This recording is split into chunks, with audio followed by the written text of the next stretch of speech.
গ্রামের মাঠে গোপাল একটা গাছের নিচে বসে হাঁ করে ঘুমোচ্ছে। হরিদাস এসে দাঁড়ায়। হরিদাস বলল,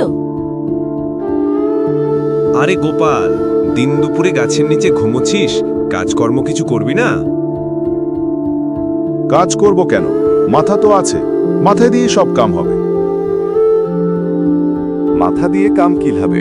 মাথা তো দিয়ে আমি কেবল টুপি পরি। তাই তো আপনি এত গরিব, মাথা টুপির নিচে আটকে রাখেন।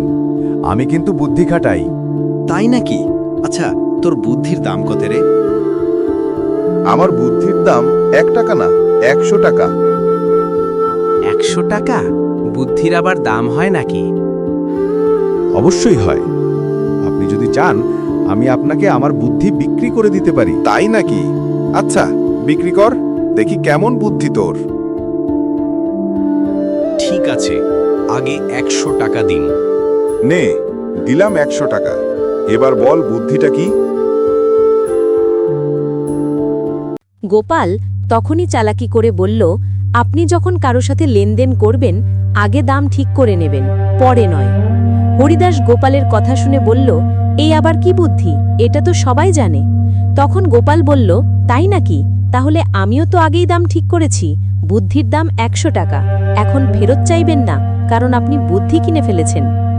হরিদাস তখন হাঁ করে তাকায়, আরে তাই তো, আমি ঠকেছি।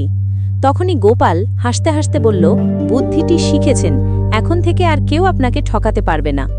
হরিদাস তখন চুল চুলাইয়ে বলল, তুই খুব চালাক রে, কিন্তু আমি এর প্রতিশোধ নেব। তখনই গোপাল বলল, প্রতিশোধ নেবেন? আপনি তো বুদ্ধিমান হয়েছেন, এখন প্রতিশোধ নিতে নেই। বুদ্ধিমানরা ক্ষমা করে দেয়। হরিদাস তখন হাসতে হাসতে বলল, আচ্ছা গোপাল, তুই সত্যিই 1 নম্বর বুদ্ধিমান। গোপাল তখন বলল, তাই তো বলি, গরিব আমি না, বুদ্ধির ধনী। দুজনেই হেসে ওঠে।